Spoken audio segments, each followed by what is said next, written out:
আমরা এখন এখানে লাঞ্চ করবার জন্য এসেছি, প্রায় 1:15 বেজে গেছে। লাঞ্চে কি খাবো আপনাদের দেখিয়ে দিচ্ছি, চলুন। এটা এগ কারি না, এটা সয়াবিন, এটা আলু ভাজা, আর ওদিকে রয়েছে গরম গরম ডাল। এবার লাঞ্চটা করে নিই গরম গরম, কারণ এখানে যা বৃষ্টি যা ঠান্ডা, তাতে একদম আমাদের গরম খাবার কিন্তু ঠান্ডা হয়ে যাবে।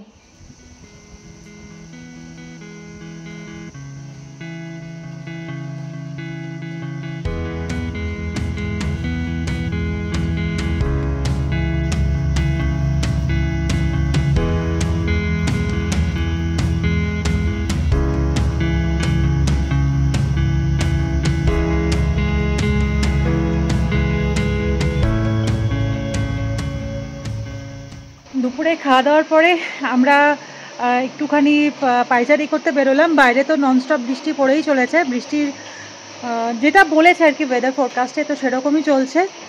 তো সবটা উপেক্ষা করে আমরা একটু ভাবলাম যে দুদিন এখানে আছি, একটু হাঁটাচলা করে নিই, মানে দেখে নিই চারপাশটা, এরপর তো চলে যাব আবার।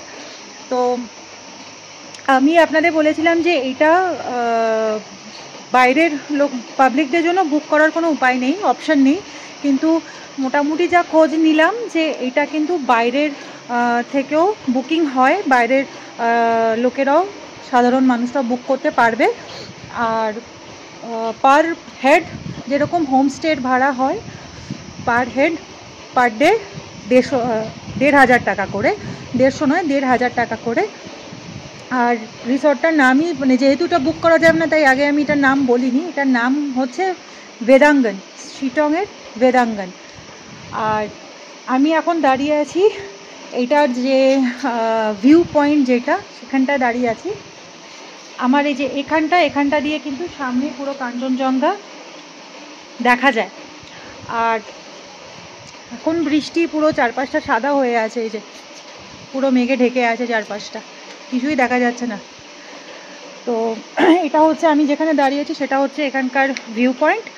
আর দেখি দাঁড়া, সামনে জল, আর এই যে নিচে এখানে এটা কনস্ট্রাকশনের কাজ এখনও, এটার পুরো শেষ হয়নি, আরও কনস্ট্রাকশনের কাজ চলছে।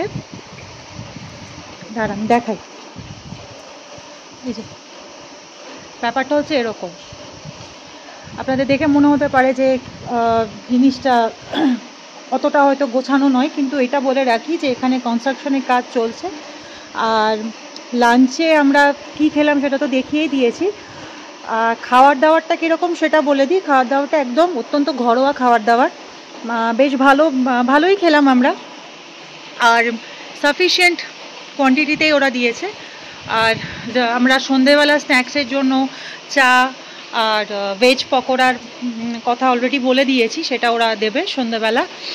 আর রাত্রিবেলা চিকেন রুটি ভাত যে যেমন খায় সেরকম, সেটাও আমরা জানিয়ে দিয়েছি যে এটা আমরা খাবো।